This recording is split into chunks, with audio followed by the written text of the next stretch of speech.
नमस्कार दोस्तों। आज हम आपके लिए एक बार फिर से नई कहानी लेकर आए हैं। अगर आपको कहानी पसंद आए तो प्लीज़ चैनल को लाइक सब्सक्राइब करना ना भूलें। तो चलिए बिना देर किए कहानी को शुरू करते हैं। तो हमारी आज की कहानी है एक बाप का बक्सा। यह कहानी है बुजुर्ग राम शरण जोशी की, जो अपने 3 बेटों के बीच अकेलेपन और उपेक्षा का जीवन जी रहे हैं। उनके बेटे सफल और संपन्न तो हैं, पर पिता के प्रति उनकी जिम्मेदारियां महज एक औपचारिकता बनकर रह गई है। एक दिन राम शरण एक रहस्यमय लकड़ी का बक्सा लाते हैं और अपने बेटे को बताते हैं कि इसमें उनकी सारी जिंदगी की कमाई और कीमती सामान है, जिसका वारिस वही होगा जो उनकी आखिरी सांस तक सच्चे दिल से उनकी सेवा करेगा। यह बक्सा परिवार के भीतर छिपे झूठ, लालच और टूटे रिश्तों के सामने एक आईना बन जाता है। क्या यह बक्सा परिवार को जोड़ पाएगा या और ज़्यादा तोड़ देगा? क्या बक्से में है ही कुछ, या सिर्फ एक बूढ़े बाप का अपने बेटे को सबक सिखाने का तरीका है? यह एक ऐसा सस्पेंस भरा भावनात्मक ड्रामा है जो पारिवारिक रिश्तों की जटिलताओं, बुजुर्गों की मानसिक पीड़ा और लालच की अंधी दौड़ पर गहरा प्रभाव करती है। राम शरण जोशी की सांसें पुरानी घड़ी की टिक-टिक की तरह धीमी और भारी होती जा रही थी। कोठी के तीसरे माले वाले कमरे में, जिसे पापा का कमरा कहा जाता था, वह अकेले पड़े थे। नीचे उनके तीनों बेटे और उनके परिवार दिवाली की तैयारियों में व्यस्त थे। हंसी, गाने, नए सामानों की खुली पैकिंग, सब कुछ था, सिर्फ वह नहीं थे, जिसकी सालों की मेहनत से यह कोठी, यह ऐश्वर्य बना था। दीपक, राम शरण ने धीरे से आवाज लगाई। कोई जवाब नहीं। विवेक, सिर्फ पंखे की सरसराहट सुनाई दी। अमित, उनकी आवाज गले में ही दबकर रह गई। तीनों बेटे, दीपक सबसे बड़ा एक प्रतिष्ठित सर्जन, विवेक मंझला एक चालाक व्यवसायी, अमित सबसे छोटा एक मल्टीनेशनल कंपनी में मैनेजर। सब सफल, सब व्यस्त, सब के सब अपने अपने जाल में उलझे हुए हैं। शाम को जब सब डाइनिंग टेबल पर इकट्ठा हुए तो राम शरण ने अपने कमरे से बाहर निकलने का प्रयास किया। जैसे ही वह सीढ़ियों से उतर रहे थे, दीपक की पत्नी नीतू का स्वर साफ सुनाई दिया। अरे पापा, आप यहाँ? हम आपका खाना ऊपर ही ले जाने वाले थे। डॉक्टर ने आराम करने को कहा था ना। राम शरण ने कुछ नहीं कहा। उनकी नज़र अपने बेटों पर टिकी थी, जो मोबाइल फ़ोन में व्यस्त थे। बैठकर खाना शुरू हुआ। बातचीत स्कूल फीस, नई कार, विदेश ट्रिप के इर्द गिर्द घूम रही थी। अचानक राम शरण ने अपना कांपता हाथ मेज़ पर पटकते हुए कहा, मेरे पास तुम सबके लिए एक ऐलान है। सब चुप। सबकी निगाहें उस बूढ़े कांपते शख्स पर टिक गई, जिसे वे महीने से नज़रअंदाज करने में माहिर हो गए थे। मैं बूढ़ा हो गया हूँ, बीमार हूँ, लेकिन मेरे पास तुम सबकी तरह ही मेहनत से कमाई एक जिंदगी है, राम शरण ने गंभीर स्वर में कहा। उनकी आंखों में एक अजीब सी चमक थी। मैंने एक बक्सा लिया है, लकड़ी का, पुराना। उसमें मेरी सारी कमाई, तुम्हारी माँ के गहने और कुछ ऐसी चीज़ें हैं जो अनमोल है। वह बक्सा मेरे पास है। कमरे में सन्नाटा और गहरा गया। विवेक की आंखों में एक चमक दौड़ गई। दीपक ने गंभीरता से सुनना जारी किया। अमित हैरान था। मेरी कोई वसीयत नहीं है, राम शरण ने जारी रखा। मेरा यह बक्सा और इसमें रखी सारी दौलत उसी का हक होगी जो मेरी आखिरी सांस तक सच्चे दिल से, बिना किसी लालच के मेरी सेवा करेगा। मैं खुद देखूंगा, महसूस करूंगा कि कौन सच्चा है। दीपक ने झुंझलाकर कहा, पापा, यह सब क्या बकवास है। हम आपके बेटे हैं, हम सब आपकी देखभाल करते हैं। करते हो। राम शरण की आवाज़ में एक तीखापन आ गया। क्या तुम में से किसी ने आज मेरी गोली का टाइम याद रखा? किसी ने पूछा कि दिन कैसा बीता? नहीं ना। चलो कोई बात नहीं, अब नियम मेरे हैं।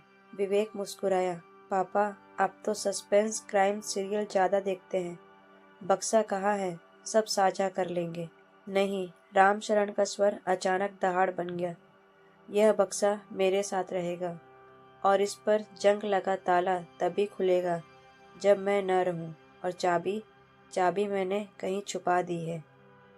इतना कहकर वह धीरे धीरे सीढ़ियां चढ़कर अपने कमरे में लौट गए।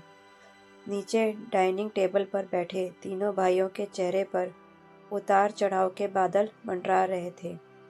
एक अदृश्य दीवार खड़ी हो चुकी थी और एक रहस्यमय बक्से की छाया में उनके रिश्ते के हर कोनों को ढक लिया था। उस रात रामशरण के कमरे से बाहर आते हुए अमित ने विवेक से फुसफुसाकर कहा, भैया, सच में कोई बक्सा है क्या?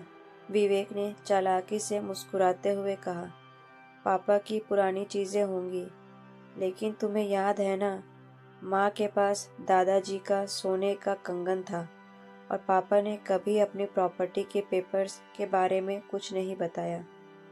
दीपक, जो पीछे खड़ा सुन रहा था, बोला, बेहतर होगा हम पापा की सेवा पर ध्यान दें बजाय उस बक्से के। लेकिन उसकी आंखों में भी एक सवाल था, एक सवाल जो आगे कुछ दिनों में उनके परिवार को एक ऐसे खेल में धकेल देगा जहां हर एक शक का पहाड़ था और हर इशारा एक संदेह। रामशरण अपने कमरे की खिड़की से चांद को देख रहे थे। उनकी आंखों में एक गहरी पीड़ा थी, लेकिन होठों पर एक रहस्यमयी सी मुस्कान थी। उन्होंने अलमारी की तरफ देखा, जिसके निचले हिस्से में एक पुरानी चादर से ढका हुआ वह लकड़ी का बक्सा रखा था। उस पर सचमुच एक जंग लगा ताला लटक रहा था। बक्से का जिक्र होते ही कोठी की हवा बदल गई। सेवा, जो पहले एक जिम्मेदारी थी, अब एक प्रतियोगिता बन गई।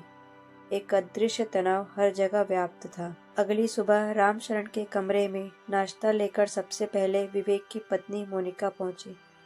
मुस्कुराते हुए मीठे स्वर में बोली, पापा जी, आपके लिए बिस्कुट और चाय। मैंने खास आपके लिए अदरक डाली है। रामशरण ने सिर्फ सिर हिलाया। उनकी नज़रें खिड़की के बाहर टिकी थी। मोनिका ने कमरे को गौर से देखा, शायद बक्से का पता लगाने के लिए। पापा, अगर कुछ चाहिए तो बताना, मैं हूं ना, कहकर वह चली गई।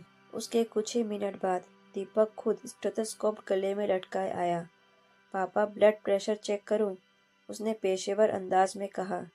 जब रामशरण ने हाँ में सिर हिलाया तो दीपक ने नाड़ी देखते हुए धीरे से पूछा, पापा, वह बक्सा सुरक्षित जगह पर है ना? आपको तनाव नहीं लेना चाहिए, मैं बैंक लॉकर में रखवा देता हूँ। मेरे पास ही सुरक्षित है, रामशरण ने आंखें बंद करके कहा। दोपहर में अमित अपने लैपटॉप के साथ आया। पापा, मैंने आपके लिए एक मसाज कुर्सी ऑनलाइन ऑर्डर कर दी है, आराम मिलेगा। फिर वह बैठ गया। पापा, एक बात पूछूं? इस बक्से में माँ की कोई यादगार तो नहीं है? मुझे बस उनकी एक तस्वीर चाहिए थी। रामशरण की आंखें भर आई। उन्होंने अमित का हाथ थाम लिया। तू ही है जिसे माँ की याद आती है।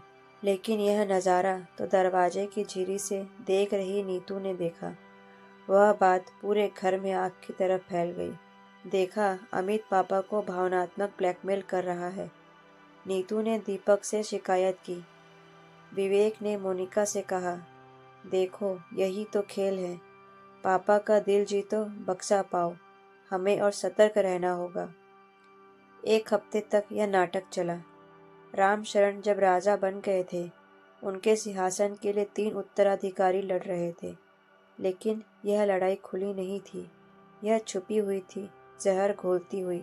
एक रात रामशरण की तबीयत बहुत खराब हुई। सीने में तेज दर्द हुआ। उन्होंने बेड साइड का बटन दबाया, जो सीधे दीपक के कमरे में बजता था, लेकिन कई मिनट तक कोई नहीं आया। आखिरकार अमित, जो देर रात तक काम कर रहा था, ने आवाज़ सुनी और दौड़कर आया। पापा, पापा, क्या हुआ? अमित ने घबराकर कहा। दवा टेबल पर है, रामशरण ने हांफते हुए कहा। अमित ने तुरंत दवा दी और दीपक को फ़ोन किया। दीपक आया। उसके चेहरे पर नींद और एक अजीब सी झिझक थी। मुझे बटन की आवाज़ नहीं सुनाई दी। सो गया होगा, उसने बड़बड़ाया। लेकिन रामशरण ने देखा कि दीपक के कपड़े बदले हुए थे, जैसे वह सोया ही नहीं था। विवेक भी आ गया। उसकी आंखों में चिंता नहीं, सिर्फ जिज्ञासा थी। अगले दिन रामशरण ने तीनों को अपने पास बुलाया। वह बहुत कमजोर लग रहे थे। मैं जानता हूँ तुम तीनों उस बक्से के पीछे पागल हो। उनकी आवाज कांप रही थी। लेकिन मैं तुम्हें एक चेतावनी देना चाहता हूँ। उस बक्से में ऐसा कुछ है जो तुम्हारी जिंदगी बदल सकता है, अच्छे के लिए भी और बुरे के लिए भी। अगर तुम में एकता नहीं है तो यह बक्सा तुम्हें बर्बाद कर देगा। विवेक ने तुरंत कहा, पापा हम तो एक है, आप फिक्र न करें। सच, रामशरण ने तीखी नजर से देखा। कल रात जब मैं दर्द से तड़प रहा था तो दीपक का बटन नहीं बजा, या बजा और उसने अनसुना कर दिया। विवेक, तू अपने कमरे में था। तेरे कमरे से मेरा सीधा रास्ता है। तू क्यों नहीं आया? सिर्फ अमित आया, क्योंकि वह नीचे हॉल में काम कर रहा था। तीनों बेटे स्तब्ध रह गए। उनके चेहरों का रंग उड़ गया। रामचरण की आंखों में आंसू बह निकले। मेरा बक्सा तुम्हारी परीक्षा ले रहा है बेटो, और अभी तक तुम सब फेल हो रहे हो। वह उठे, अलमारी की तरफ बढ़े और उस लकड़ी के बक्से को बाहर निकाला। बक्सा सामने था। जंग लगा ताला चमक रहा था। रामशरण ने बक्से पर हाथ रखा।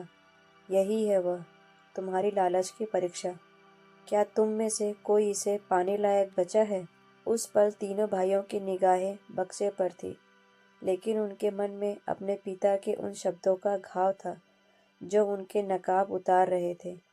बक्सा अब सिर्फ एक बक्सा नहीं रह गया था, वह एक आईना बन गया था जिसमें वे अपने टूटे हुए लालच से भरे चेहरे देख रहे थे।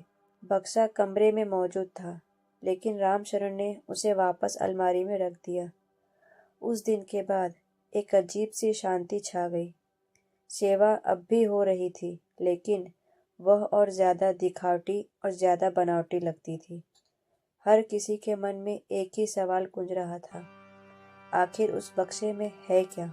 रामशरण की तबीयत दिन ब दिन गिरती जा रही थी।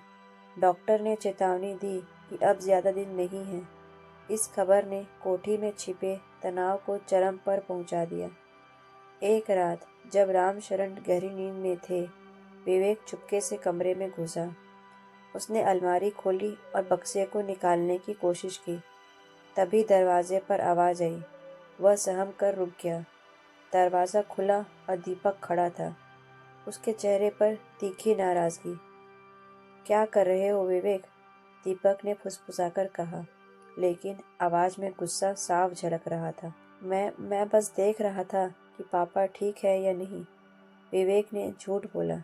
देखने के लिए अलमारी खोलनी पड़ती है? दीपक ने व्यंग किया। तभी अमित भी आ गया। तीनों भाई आपस में घूर रहे थे, एक दूसरे पर शक की निगाहें गड़ाए हुए।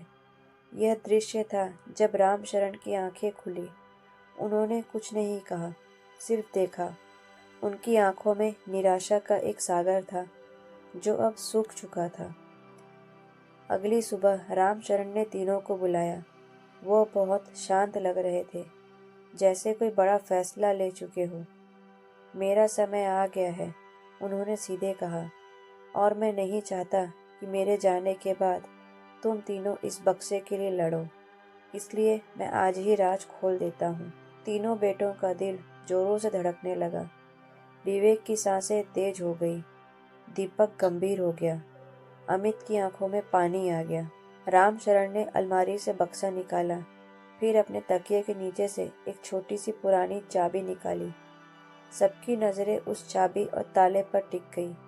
रामशरण ने धीरे से ताला खोला। एक गहरी सांस लेकर उन्होंने बक्से का ढक्कन उठाया। भीतर भीतर कुछ नहीं था, सिर्फ कुछ पुराने कागज, एक फटी हुई तस्वीर, एक सूखा हुआ गुलाब का फूल और एक पुरानी डायरी। तीनों बेटे अवाक रह गए। विवेक की आवाज बैठ गई। यह सब दौलत, गहने। रामशरण ने डायरी उठाई और एक पन्ना पलटा। उसमें लिखा था, मेरे प्यारे बेटों, अगर तुम यह पढ़ रहे हो तो शायद मैं नहीं रहा, और शायद तुम यह जानने के लिए बेचैन हो कि दौलत कहाँ है। मेरी दौलत तुम तीन हो, तुम्हारी सफलता, तुम्हारा प्यार, तुम्हारी एकता। लेकिन लगता है मैंने इसे गवा दिया। बक्सा खाली नहीं है, इसमें मेरी सारी यादें हैं, मेरा सच्चा धन जो तुमने नज़रअंदाज कर दिया। दीपक का सिर शर्म से झुक गया। अमित फूट फूट कर रोने लगा। विवेक स्तब्ध खड़ा था। रामशरण बोले, बेटो, बक्से में दौलत नहीं थी। दौलत तो मैंने सालों पहले ही तुम तीनों की पढ़ाई, तुम्हारे व्यवसाय में लगा दी थी। यह कोठी, तुम्हारी कारें, तुम्हारी नौकरियां, सब उसी की देन है। मैंने सिर्फ एक आखिरी कोशिश की कि शायद तुम मेरे पास आओगे, सिर्फ मेरे लिए, बिना किसी लालच के। लेकिन तुम नहीं आए। पापा, माफ़ कर दो, दीपक रोते हुए बोला। हमने बहुत बड़ी गलती कर दी। अमित ने उनके पैर छुए। विवेक चुपचाप बैठ गया। उसकी आंखों से आंसू झलक पड़े। रामशरण ने आखिरी बार तीनों को देखा। मेरी वसीयत है, यह घर बिकेगा नहीं। पैसा जो बचा है, अब वह एक ओल्ड एज होम को दान कर देना, जहाँ बूढ़े अकेले न रहे। और इस बक्से को, इसे तुम तीनों रख लेना। जब भी लड़ने लगो, इसे खोलकर देख लेना कि लालच में तुमने क्या खोया था। कुछ दिन बाद रामशरण चले गए, शांति से। उनके जाने के बाद कोठी में सन्नाटा पसर गया। बक्सा अब लिविंग रूम में एक शेल्फ पर रखा था। दीपक, विवेक और अमित सब एक साथ रहते हैं। वे अक्सर बैठकर अपने बचपन की यादें ताज़ा करते हैं। लड़ाई कम हुई, प्यार ज़्यादा।